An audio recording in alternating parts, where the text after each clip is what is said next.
आवाज क्लियर आ रही? Type in chat box.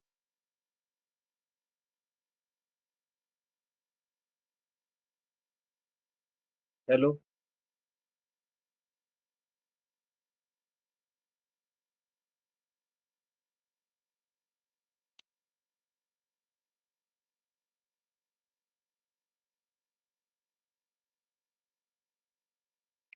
यहाँ पे सबसे पहले समझेंगे नेक्स्ट चैप्टर जो हमारा है, कॉलोरीमेट्री, जो हम लोग का खत्म हो गया। अब हम लोग पढ़ेंगे पोटेंशियोमेट्री क्या होता है। ठीक है। सबसे पहले पोटेंशियोमेट्री के अंदर देखा जाए तो सबसे पहला हमें हेडिंग दिया है कि इलेक्ट्रोकेमिस्ट्री से कहीं ना कहीं ये भी चैप्टर रिलेटेड है। तो इसके अंदर आप देखोगे सी पढ़ने वाले standard hydrogen electrode potential, glass pH electrode potential. ठीक है। और फिर उसके बाद रेफरेंस इलेक्ट्रोड क्या होते हैं, ग्लास इलेक्ट्रोड क्या होते हैं। ठीक है। तो ये सारे चीज इसके अंदर। तो इसके अंदर देखोगे एसिडिक एरर क्या होता है, अल्कलाइन एरर क्या होता है, ये सारा चीज जो बेसिकली होता है, अल्कलाइन एरर हो गया, एसिडिक एरर हो गया, ये सब के सब जो होते हैं इस पूरे मतलब टॉपिक पूरा प्रॉपर नोट्स एकदम सेम नोट्स यहाँ पे अभी भी पढ़ाया जा रहा है। सेम सिलेबस है, सब कुछ सेम है। तो आखिरी में जो तुम्हें जो क्वेश्चन मिलेंगे इसके रिलेटेड, वो सारा क्वेश्चन तुम लोग सॉल्व कर लेना। और इस चैप्टर के अंदर और इस चैप्टर के अंदर जब नीचे की तरफ अगर आप आते हो, चैप्टर के अंदर जब नीचे की तरफ आओगे तो लास्ट के जो तीन टॉपिक आपके पास है, glass pH electrode, alkaline error और एसिडिक एरर, जो देखने वाले हो वो काफी मोस्ट इंपॉर्टेंट है। ठीक है। तो एक क्वेश्चन इधर के स्टार्टिंग से पूछा जाता है, एक क्वेश्चन पीछे से पूछा जाता है। तो तुम लोग पूरे सिलेबस की तरफ एक तरफ जाओगे, काफी आसान चैप्टर है और काफी इजी है। सबसे पहले समझते हैं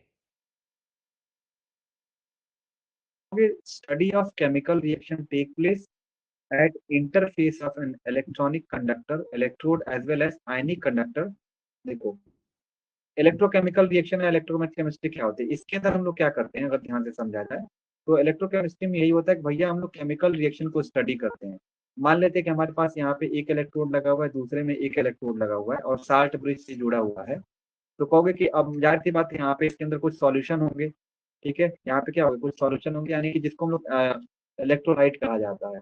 तो इलेक्ट्रोलाइट की वजह से जो भी यहाँ पे केमिकल रिएक्शन होता है जिसकी वजह से इलेक्ट्रिसिटी जनरेट होती है, या जो कंडक्टर पे जो भी कंडक्टर लिया इलेक्ट्रोड, उसके ऊपर जो ऑक्सीडेशन रिडक्शन का प्रोसेस होता है, या इलेक्ट्रोलाइट जो प्रेजेंट रहता है जो ऑक्सीडेशन रिडक्शन में पार्टिसिपेट करती है, और जो केमिकल रिएक्शन जिसके हम लोग काइनेटिक्स को स्टडी किया जाता है, उसी को हम लोग इलेक्ट्रोकेमिस्ट्री के नाम से जानते हैं। ठीक है। अब इलेक्ट्रोकेमिकल रिएक्शन क्या होता है? वो इलेक्ट्रोकेमिकल रिएक्शन वो होता है जहाँ पे कैथोड एनोड पे ऑक्सीडेशन रिडक्शन का प्रोसेस हो। ठीक है। तो यहाँ पे कहोगे जो इलेक्ट्रोकेमिकल रिएक्शन होता है उसको हम लोग रिडॉक्स रिएक्शन के नाम से भी जाना जाता है। वहां पे या तो गेन ऑफ इलेक्ट्रॉन होगा या तो लॉस ऑफ इलेक्ट्रॉन होगा। अगर हमारा लॉस ऑफ इलेक्ट्रॉन होगा तो ऑक्सीडेशन होगा, अगर गेन ऑफ इलेक्ट्रॉन होगा तो ऑक्सीडेशन होगा। ठीक है। तो हमने पहले जाना कि इलेक्ट्रोकेमिस्ट्री क्या होती है, फिर हमने क्या देखा, इलेक्ट्रोकेमिकल रिएक्शंस क्या होते हैं। अब देखेंगे इलेक्ट्रोकेमिकल सेल क्या होता है। ठीक है ना। इलेक्ट्रोकेमिकल सेल क्या होता है, तो कहोगे कि एक ऐसा डिवाइस जो कि इलेक्ट्रिकल एनर्जी जनरेट करे केमिकल रिएक्शन से, यानी कि केमिकल सॉल्यूशन से, ऐसा मतलब ऐसा डिवाइस बताओगे। इलेक्ट्रोकेमिकल सेल क्या होता है? इलेक्ट्रोकेमिकल सेल वो केमिकल सेल होता है, एक सॉल्यूशन जो हो इलेक्ट्रिसिटी प्रोड्यूस करे या इलेक्ट्रिकल एनर्जी जनरेट करे, उसको इलेक्ट्रोकेमिकल सेल के नाम से जाना जाता है। और इसके स्टडी को ही हम लोग केमिकल काइनेटिक्स बोल केमिकल काइनेटिक्स कहते हैं। ठीक है। तो यहाँ पे आप क्या बताओगे, यहाँ पे मान लेते हैं एक तरफ क्या लोगे, एक तरफ आप रेफरेंस इलेक्ट्रोड लोगे, क्या लोगे, एक तरफ रेफरेंस इलेक्ट्रोड लोगे, एक तरफ वर्किंग इलेक्ट्रोड लोगे। ठीक है। या वर्किंग इलेक्ट्रोड का जो दूसरा नाम यहाँ पे जो पढ़ना है पोटेंशियोमेट्री, ये ध्यान दीजिएगा, रेफरेंस इलेक्ट्रोड पढ़ना है और वर्किंग इलेक्ट्रोड या इंडिकेटर इलेक्ट्रोड पढ़ना है। यही दोनों का काम है, क्योंकि एक का यूज करके एक की मदद से आपको फॉर्मूला एस्टिमेट करना है, निकालना है, या मेटल आयन एस्टिमेट करना है। ध्यान दीजिएगा। ठीक है। ये काफी आसान चैप्टर है, इसको हम समझा देंगे। यही नोट्स तुम लोग तैयार करना, डीजे सर पढ़ाते हैं और डीजे सर यही क्वेश्चन यहाँ से जो भी उनके नोट्स में होता है वही प्रिफरेबल वही उठा के देते हैं। तो यहाँ में इस पूरे चैप्टर के अंदर वर्किंग इलेक्ट्रोड का दूसरा नाम है इंडिकेटर इलेक्ट्रोड। तो वर्किंग इलेक्ट्रोड बोलो या इंडिकेटर इलेक्ट्रोड बोलो, और एक तरफ क्या लोगे, रेफरेंस इलेक्ट्रोड लोगे। ठीक है। तो दो इलेक्ट्रोड लोगे और दोनों को आप और नीचे की तरफ क्या लोगे, इलेक्ट्रोलाइट लोगे और दोनों को साल्ट ब्रिज से जोड़ दोगे। ठीक है। तो एक पे क्या होगा, ऑक्सीडेशन रिडक्शन का प्रोसेस आपको देखने को मिलेगा। एक तरफ ऑक्सीडेशन रिडक्शन का प्रोसेस आपको देखने को यहाँ पे मिलता है। ठीक, यहाँ तक क्लियर है। तो यहाँ पे क्या कहेंगे कि एक तरफ हम लोग क्या लेंगे, रेफरेंस इलेक्ट्रोड लेने वाले हैं, और एक बीकर में आप क्या लोगे, वर्किंग इलेक्ट्रोड लो या फिर इंडिकेटर इलेक्ट्रोड लो। फिर आपको ये अलग अलग क्वेश्चन पूछा जाता है कि रेफरेंस इलेक्ट्रोड पे शॉर्ट नोट्स लिखो, वर्किंग इलेक्ट्रोड या इंडिकेटर इलेक्ट्रोड का एग्जांपल देखो, तो तीन तीन चार चार एग्जांपल है। और ये मिड टर्म में हम लोगों में पूछा गया था कि इंडिकेटर इलेक्ट्रोड क्या होता है। ठीक है। तो अब देखो यहाँ पे क्या होता है, जाहिर सी बात है, ये जो रेफरेंस इलेक्ट्रोड रहता है ये एनोडिक होता है। ठीक है, इलेक्ट्रोड जो होता है ये एनोड होता है, और ये जो होता है वर्किंग इलेक्ट्रोड या इंडिकेटर, एक कहीं ना कहीं ये कैथोड होता है, जहाँ पे अब सीआर सीआर मतलब कैथोड पे रिडक्शन होता है, और एनोड पे क्या होता है, ऑक्सीडेशन होता है। तो आपको इलेक्ट्रोकेमिकल सेल है, मतलब ये केमिकल सेल है जो कि इलेक्ट्रिकल एनर्जी जनरेट करता है। ठीक है। और यहाँ पे बताओगे जो इलेक्ट्रोकेमिकल सेल होता है ना, वो दो तरीके का होता है, एक गैल्वेनिक सेल होता है, इलेक्ट्रोलाइटिक सेल होता है। क्या होता है, दो तरीके का होता है। और जो गैल्वेनिक सेल होते हैं, जिसको उसका दूसरा नाम वोल्टिक सेल होता है, जैसे एग्जांपल बताओगे बैटरी हो गया, और दूसरा क्या होता है, इलेक्ट्रोलाइटिक सेल होता है। ठीक है। यहाँ पे बात करेंगे साल्ट ब्रिज क्या होता है। देखो ये हमारा क्या है, साल्ट ब्रिज। देखो यहाँ पे क्या लिखा है कि a salt bridge is use to maintain the electrical neutrality inside the circuit of galvanic cell. ये हमारा दो, जब रेफरेंस इलेक्ट्रोड और इंडिकेटर इलेक्ट्रोड को ज्वाइन करते हैं तो इसको हम लोग गैल्वेनिक सेल के नाम से जाना जाता है। तो इन दोनों गैल्वेनिक सेल को आप साल्ट ब्रिज की मदद से जोड़ के रखते हो। तो ये जो साल्ट ब्रिज होता है ये बेसिकली इलेक्ट्रिकल न्यूट्रलिटी को पूरी तरीके से सर्किट में मेंटेन करके रखता है पूरे गैल्वेनिक सेल के अंदर। तो कहोगे कि एक तरीके से अगर देखा जाए तो होगा ना कि आप पढ़ते ना कि ऑक्सीडेशन और रिडक्शन क्या होता है, एक हाफ सेल रिएक्शन होता है। तो कहोगे कि ये कहीं ना कहीं ये एक्ट करता है इलेक्ट्रिकल कनेक्शन, दो हाफ सेल के बीच में कनेक्शन को मेंटेन करके रखता है, या दो हाफ सेल के बीच में कनेक्शन मेंटेन करके रखता है।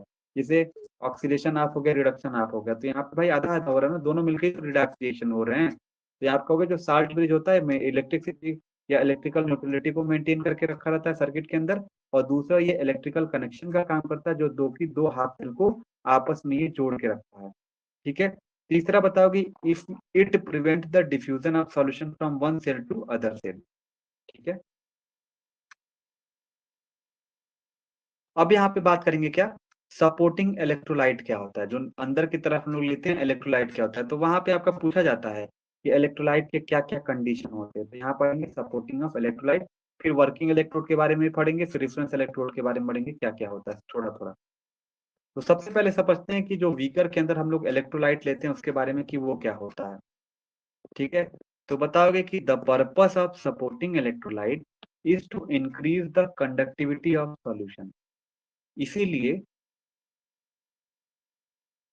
तो हमें इलेक्ट्रोलाइट की अगर इलेक्ट्रिक फील्ड को हमें पता करना है, एस्टिमेट करना है, तो सपोर्टिंग इलेक्ट्रोलाइट की मदद से हम लोग पता कर सकते हैं। तो इसके पास पहली बात तो क्या होना चाहिए, इसके पास हायर आयनिक स्ट्रेंथ होना चाहिए। इसमें पी ऐसा ना हो कि एक का सॉल्यूशन का पीएच ज्यादा ऊपर नीचे हो रहा है, पीएच पूरी तरीके से मेंटेन रहना चाहिए दोनों सॉल्यूशन का। ठीक है। और ये पूरी तरीके से क्या होना चाहिए, इसमें दो आयनिक स्ट्रेंथ जो होंगे वो भी दोनों मेंटेन होना चाहिए, ना हो कि एक की एक की डेंसिटी ज्यादा है, की डेंसिटी कम है, यानी कि एक की कंसंट्रेशन ज्यादा है, कंसंट्रेशन कम है, एक डाइल्यूट है और एक डाइल्यूट नहीं है, कंसंट्रेट है। तो ये कह रहा है कि जो सपोर्टिंग इलेक्ट्रोलाइट होता है तो इसका पर्पस यही होता है कि ताकि वो कंडक्टिविटी को बढ़ाए। कंडक्टिविटी जितने कंडक्टिविटी बढ़ेगी उतना ही हमें इलेक्ट्रिकल एनर्जी में सॉल्यूशन जो होगा कन्वर्ट होगा। तो ये कह रहा है कि भैया सपोर्टिंग इलेक्ट्रोलाइट का काम क्या करता है, कैटलिस्ट का काम करता है, सपोर्टिंग का काम करता है। तो ये क्या होता है कि सॉल्यूशन में जो केमिकल रिएक्शन होता है उसको सपोर्ट प्रोवाइड करता है, और उसके कंडक्टिविटी को, इलेक्ट्रिसिटी को बढ़ाने का काम करता है। इसीलिए ये जो इलेक्ट्रिक फील्ड, जो मतलब इलेक्ट्रोलाइट से जो इलेक्ट्रिक फील्ड होता है आपको देखोगे सेपरेट होता हुआ दिखाई देता है, या बेसिकली फिर उसके बाद कंडीशन बताओगे कि ये जो इसके पास हायर आयनिक स्ट्रेंथ होना चाहिए, ये पीएच को मेंटेन करके रखना आना चाहिए, और ये आयनिक स्ट्रेंथ को मेंटेन करके रखना चाहिए। ठीक है। अब यहाँ पे समझते हैं कि वर्किंग और इंडिकेटर इलेक्ट्रोड क्या होता है। वर्किंग और इंडिकेटर इलेक्ट्रोड से आप क्या समझते हो।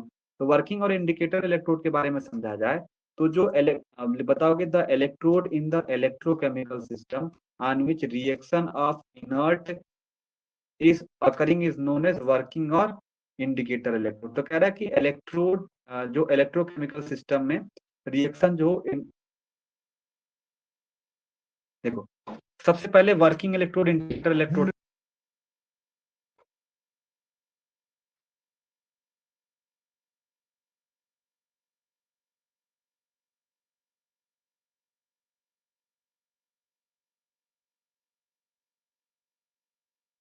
देखो वर्किंग इलेक्ट्रोड क्या होता है, तो ऐसा इलेक्ट्रोड जो इलेक्ट्रोकेमिकल सिस्टम के अंदर जहां पे रिएक्शन इंटरेस्ट अकर मतलब जहाँ पे रिएक्शन अकर होती हो उसको इंडिकेटर इलेक्ट्रोड बोलते हैं, वर्किंग इलेक्ट्रोड बोलते हैं। मतलब वर्किंग इलेक्ट्रोड वो होता है कि जिसका जैसे क्या होगा, मान लेते हैं कि अब एक एग्जांपल समझो, मान लेते हैं कि आपने एक रेफरेंस इलेक्ट्रोड रख दिया जिसकी पोटेंशियल सेम है, मान लेते हैं कि 0.90 वोल्ट, ये फिक्स है। तो फॉर्मूला निकालना है कि हमें कोई ईएमएफ निकालना है तो फिक्स वाला पहले लिखेंगे 0.92 है। अब वर्किंग इलेक्ट्रोड जो भी वैल्यू आएगी उसको माइनस करते जाएंगे तो हमें ईएमएफ मिलता जाएगा, तो ये फिक्स हो गई ना। जिसको रेफरेंस बोलते हैं, मतलब इसको हम लोग रेफरेंस मान लिए हैं। और इस रेफरेंस में से जैसे यहाँ पे समझना चाहोगे एक बार में जरा,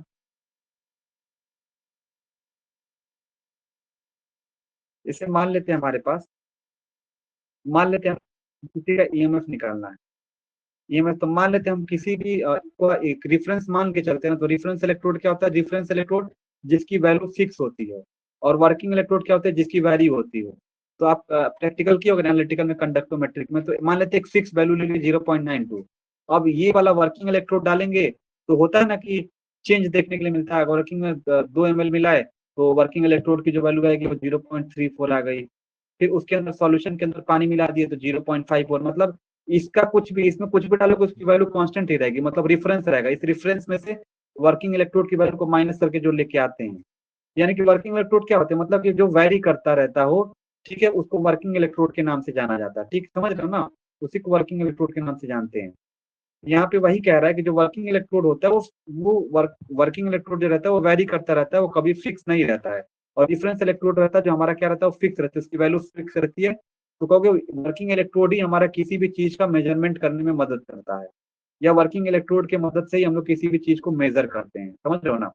ये मेरा कह रहा है कि the electrode is in the electrochemical system on which reaction of interest is occur, मतलब जिसके ऊपर रिएक्शन पूरी तरीके से डिपेंड होती हो, उसको वर्किंग इलेक्ट्रोड बोलते हैं, इंडिकेटर इलेक्ट्रोड बोलते हैं।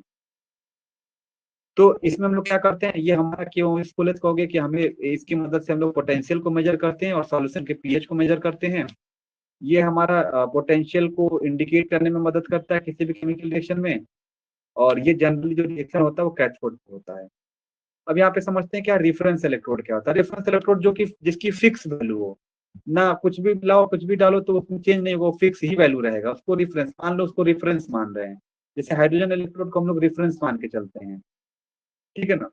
यहाँ बताओगे कि the electrode which has stable and well known electrode potential, मतलब ऐसा इलेक्ट्रोड, ऐसा स्टेबल इलेक्ट्रोड जिसकी पोटेंशियल हमें पहले से मालूम है, जिसकी वैल्यू फिक्स हो, उसको हम लोग क्या बोलते हैं, रेफरेंस इलेक्ट्रोड बोलते हैं। ये कह रहा है कि ऐसा इलेक्ट्रोड जिसके पास stable well known electrode potential होता है और ये हाफ सेल बिल्ड करता है और इलेक्ट्रोकेमिकल सेल में, तो इसको हम लोग रेफरेंस इलेक्ट्रोड के नाम से जाना जाता है। सबसे कॉमन जो रेफरेंस इलेक्ट्रोड जो मानते हैं इलेक्ट्रोकेमिस्ट्री के अंदर, वो कौन सा होता है, स्टैंडर्ड हाइड्रोजन इलेक्ट्रोड, जिसको बोलते हैं SHE बोला जाता है, सी के नाम से जाना जाता है। तो इस रेफरेंस इलेक्ट्रोड की मदद से यूज करके हम लोग किसी दूसरे इलेक्ट्रोड के पोटेंशियल को मेजर कर सकते हैं। बना बना इसको रेफरेंस मानेंगे, इसका फिक्स मानेंगे, तो फिक्स वैल्यू को रख के हम किसी भी दूसरे भी इलेक्ट्रोड का हम लोग पोटेंशियल आराम से मेजर किया जा सकता है। जनरली देखो हम लोग, मैंने बता दिया ना कि ये डिफरेंस इलेक्ट्रोड को एनोड पे रखते हैं, क्या रखते हैं, एनोड पे रखते हैं। और वर्किंग इलेक्ट्रोड और इंडिकेटर इलेक्ट्रोड को हमको किस पे रखते हैं, तो हमेशा हम लोग कैथोड पे रखते हैं। तो कैथोड पे हमेशा रिडक्शन होता है, एनोड पे हमेशा क्या होता है, ऑक्सीडेशन का प्रोसेस होता है। ये जरूर आप ध्यान देना, ये छोटे छोटे काफी चीजें इंपॉर्टेंट है। अब यहाँ पे समझोगे कि पोटेंशियोमेट्री क्या होती है। यहाँ तक समझ में आया, टाइप में चैट बॉक्स।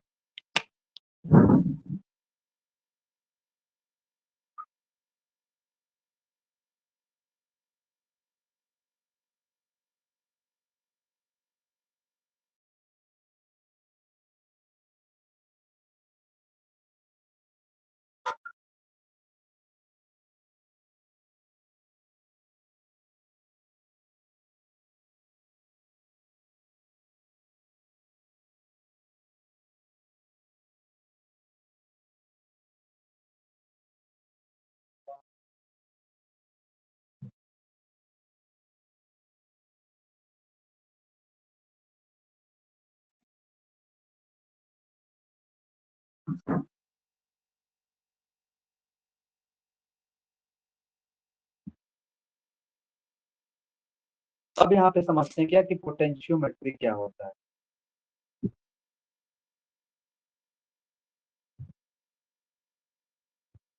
देखो पोटेंशियोमेट्री में आप लोगों ने अभी तक क्या पढ़ा?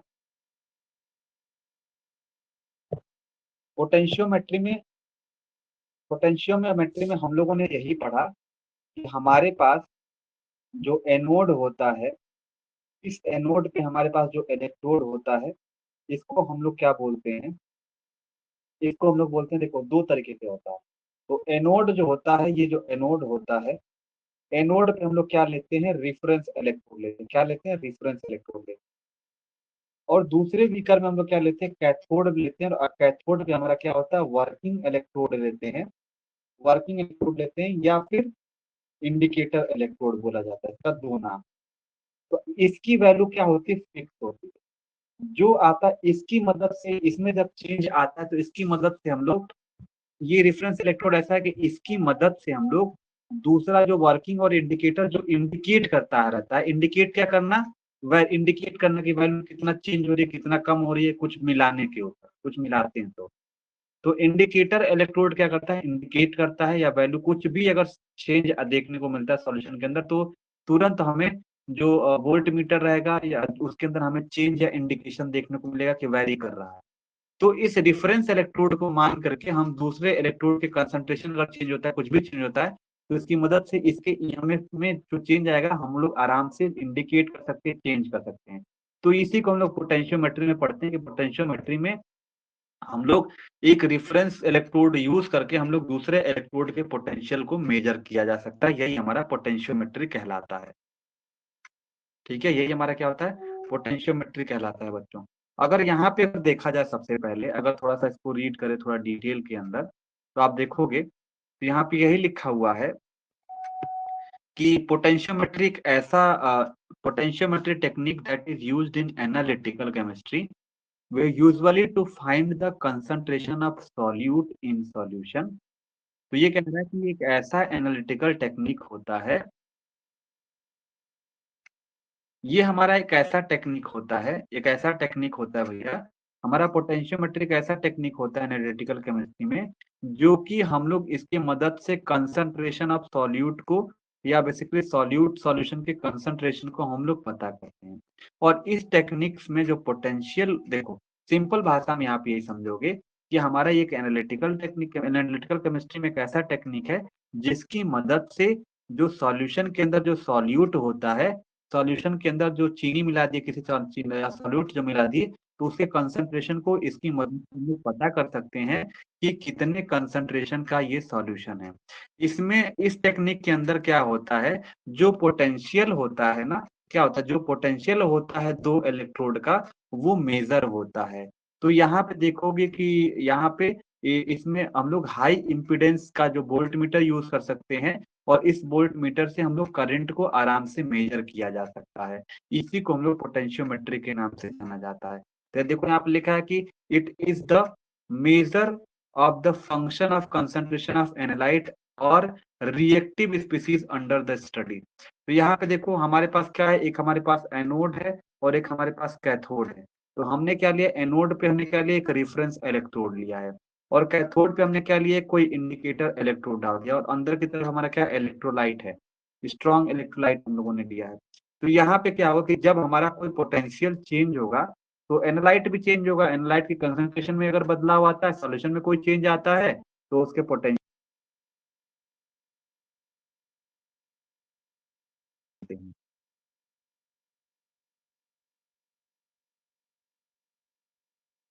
ठीक है, यहाँ पे कोई दिक्कत परेशानी?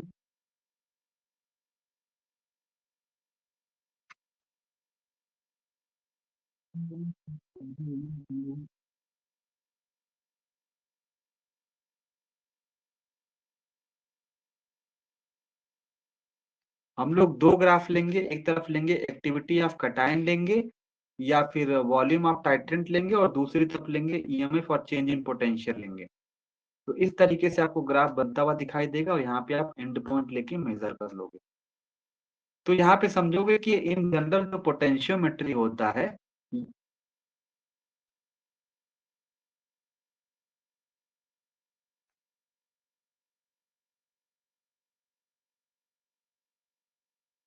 in general potentiometry refers to the measurement of potential if the current is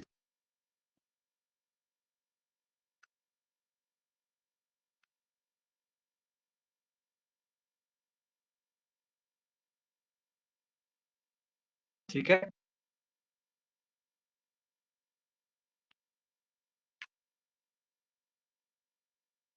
तो यहाँ पे एक फॉर्मूला लिखोगे निकालने के लिए, ई सेल बराबर में क्या होता है, ई इंडिकेटर माइनस ई रिफरेंस और प्लस ई जंक्शन होता है। तो मतलब क्या होगा कि इंडिकेटर इलेक्ट्रोड, यहाँ पे देखो ये फॉर्मूला यूज करके आप ईएमएफ निकाल सकते हो। तो यहाँ पे आप देखोगे इस इक्वेशन के अंदर देखा जाए तो जो रिफरेंस, यहाँ पे क्या हो गया, हमारे पास एक रिफरेंस हो गया, फिर आपने सॉल्ट ब्रिज डाला है, फिर एनालाइट सॉल्यूशन डाला, फिर इंडिकेटर डाला है। तो मतलब कैसे आपने आपने जो पीछे आपने डायग्रामेटिकली रिप्रेजेंट किया, तो पहले रेफरेंस इलेक्ट्रोड डाला है, फिर सॉल्ट ब्रिज लगाया है, फिर एनालाइट सॉल्यूशन है, फिर इंडिकेटर इलेक्ट्रोड है। तो आप बताओगे कि जो इंडिकेटर इलेक्ट्रोड होता है जनरली ये मेटालिक इलेक्ट्रोड यूज किया जाता है इसके अंदर। इसका फॉर्मूला क्या होता है, ई सेल बराबर में क्या होता है, ई इंडिकेटर माइनस ई रेफरेंस हो गया। ठीक है। तो यहाँ पे नॉस्ट इक्वेशन का यूज किया जाता है। अगर आपने ई सेल अगर निकाल लिया है तो आप नॉस्ट इक्वेशन आपका क्या है, तो कहोगे ई बराबर में क्या हो गया, E naught cell plus R T बट्टे में n F log reduction of reduce state बटे में ऑक्सीडाइज स्टेट। यहाँ पे ई नॉट आपका स्टैंडर्ड पोटेंशियल होता है, आर आपका गैस कांस्टेंट होता है, टी आपका टेम्परेचर है, F Faraday law Faraday constant है, एन जो हमारा होता है number of moles involve in the electrochemical reaction हो गया। तो जब इस फॉर्मूले को अगर डिराइव करोगे, थोड़ा छोटा करना चाहोगे तो आप इस तरह, ई बराबर में क्या होता है, ई नॉट 0.0592 बटे में n log activity of reduce state upon में एक्टिविटी ऑफ ऑक्सीडाइज स्टेट। और इसको छोटा करना चाहोगे तो आप इस तरीके से लिख सकते हो। ठीक है। यहाँ पे समझते हैं क्या कि स्टैंडर्ड इलेक्ट्रोड पोटेंशियल क्या होता है। ठीक है, यहाँ पे क्या समझेंगे कि स्टैंडर्ड इलेक्ट्रोड पोटेंशियल क्या होता है। यहाँ पे स्टैंडर्ड इलेक्ट्रोड पोटेंशियल किसको बोलते हैं। तो यहाँ पे जो प्रेशर लेंगे 1 एटीएम लेंगे, और टेम्परेचर लेंगे लगभग लगभग 298 केल्विन लेंगे या 25 डिग्री सेल्सियस लेंगे। ठीक है, स्टैंडर्ड इलेक्ट्रोड पोटेंशियल के अंदर। ठीक है, अब यहाँ पे हेडिंग डालोगे, एक एक करके पढ़ेंगे कि रेफरेंस इलेक्ट्रोड क्या होता है और रेफरेंस में कितने टाइप के इलेक्ट्रोड होते हैं, इसको पढ़ेंगे। फिर उसके बाद यहाँ पे इस चैप्टर में पढ़ना है कि इंडिकेटर इलेक्ट्रोड क्या होता है, फिर इंडिकेटर इलेक्ट्रोड कितने तरीके के होते हैं। तो बस यही दो टॉपिक इस चैप्टर में पढ़ना है। 26-27 पेज की पीडीएफ आपको हम देंगे पूरे सत्र की, तो इसके अंदर बस दो ही पढ़ना है। तो भाई दो ही तरह के, लेकिन कई टाइप के हैं। तो यहाँ पे सबसे पहले पढ़ेंगे क्या, रिफरेंस इलेक्ट्रोड क्या होता है। और यहाँ पे ध्यान दीजिएगा, जो फिगर बना सर को बस वही चाहिए। जो सर हैं हम लोग को जो पढ़ाते हैं एनालिटिकल, जो इस चीज को पढ़ाते हैं, उनको ये फिगर जो बनवाया गया ना, उनको वो फिगर को ईएमएफ का फॉर्मूला लिख दो तो क्या होता है, बस वही चाहिए। और एक दो केमिकल से रिएक्शन दिखा दो, एनालिटिकल में तुम्हें पूरा पूरा मार्क्स देंगे। ये उनका ही नोट्स है। चलिए आप देखते हैं ये, क्योंकि जो रेफरेंस इलेक्ट्रोड होता है वो एक तरीके से रिवर्सिबल होता है। ये कभी भी नॉस्ट इक्वेशन को फॉलो नहीं करता है। ठीक है, पहला कि वो रिवर्सिबल होना चाहिए, दूसरा आइडियली कि वो नॉस्ट इक्वेशन को ऑब्जर्व नहीं करना चाहिए, तीसरा कि it returns to the original potential after the substituting the small current, and it is a termed as anodic या पोटेंशियल सेल के नाम से जाना जाता है। तो रिफ्लेक्स इलेक्ट्रोड कितने तरीके का होता है, तो आप सबसे पहला टाइप कैलोमल इलेक्ट्रोड होता है। काइंड ऑफ इलेक्ट्रोड बारे में सबसे पहला कैलोमल इलेक्ट्रोड बोलो या सेचुरेटेड कैलोमल इलेक्ट्रोड बोलो। कैलोमल इलेक्ट्रोड बोलो या सेचुरेटेड कैलोमल इलेक्ट्रोड होता है। इसके अंदर क्या होता है, पहले ये रिप्रेजेंटेशन देखो। इसके अंदर क्या होता है कि आप यहाँ पे एक ट्यूब लोगे, इस ट्यूब के अंदर क्या होता है, इलेक्ट्रिकल कनेक्शन कैसे करोगे, लेकिन यहाँ पे आप लोगे एक वायर, ये जो वायर होगा, और इस ट्यूब के अंदर आप लोगे क्या, HgCl का पेस्ट लोगे। Hg, ये रॉड तो Hg का है, और इसके अंदर जो सॉल्यूशन का जो पेस्ट लेने वाले वो HgCl2 का लोग, जो कि KCl में पेस्ट है वो इन्वॉल्व होगा, यहाँ पे लोगे। ठीक है, ये इंटरनल ट्यूब के अंदर। फिर इस ट्यूब के अंदर छोटा सा नीचे होल रहता है। फिर यहाँ अंदर की तरफ आप ले लोगे क्या, इलेक्ट्रोलाइट ले लोगे, और यहाँ पे आप यहाँ पे फ्रीटेड डिस्क लगा दोगे। और यहाँ जो इलेक्ट्रोलाइट लोगे, यहाँ पे सेचुरेटेड KCl का सॉल्यूशन यहाँ पे ले लो। ठीक है, यानी कि आप मरकरी क्लोराइड का सॉल्यूशन ले रहे हो, ठीक है, सेचुरेटेड स्टेट में, और KCl ले रहे हो। ठीक है। तो वहीं पे आप लोग इलेक्ट्रोड रिएक्शन को इसको बैक कैमरा से कल पढ़ा देंगे यहाँ से, यहाँ तक आप लोग देख लीजिए। तो यहाँ पे क्या करोगे, जो इलेक्ट्रोड रिएक्शन इसको दिखाओगे, HgCl2 जब 2 इलेक्ट्रॉन लेके क्या होता है, 2Hg+2Cl2 का फॉर्मेशन करता है। अब यहाँ पे क्या क्या लिए हैं वो चीज आप ध्यान दीजिएगा। 0.1 मोल KCl लिए हैं, और उसके बाद 1 मोल KCl लिए हैं और सेचुरेटेड KCl लिए, लेकिन इसकी पोटेंशियल कितनी आ रही है, तो 0.0337 आ रही है, लेकिन 0.280 आ रहा है, जिसके पास एक का 0.44 वोल्ट आ रहा है। ठीक है, इसको बैक कैमरा से अच्छे से और समझा देंगे। ठीक है, देखो, फिर उसके बाद हम लोग सिल्वर सिल्वर इलेक्ट्रोड पढ़ेंगे। बहुत आसान होता है ये। तो कैथोड पे कहोगे कि यहाँ पे रिडक्शन होगा, एनोड पे ऑक्सीडेशन होगा, फिर आपको एक इस तरीके से रिप्रेजेंटेशन दिखा देना है। फिर इसका कैलोमल का एडवांटेज क्या होता है कि हम लोग इजी होता है इसको कंस्ट्रक्ट करना, आराम से हम लोग ट्रांसपोर्ट कर सकते हैं, कहीं एक दूसरे से लेके जा सकते हैं, हैंडल कर सकते हैं। इसमें कोई सॉल्ट बीज की जरूरत नहीं पड़ती है। जो पोटेंशियल होती है हमेशा इसके अंदर कांस्टेंट होती है। और आपको कैथोड पे रिडक्शन होता है, एनोड पे ऑक्सीडेशन होता है। तो ये काफी सिंपल टॉपिक है। ठीक है, कल इसको बैक कैमरा से सिल्वर सिल्वर इलेक्ट्रोड और कैलोमल इलेक्ट्रोड हम बता देंगे, लेकिन आप लोग यहाँ तक पढ़ के आइएगा। ठीक है, सिल्वर सिल्वर इलेक्ट्रोड तक सभी लोग। ठीक है, सिल्वर सिल्वर इलेक्ट्रोड तक सभी लोग पढ़ के आएंगे।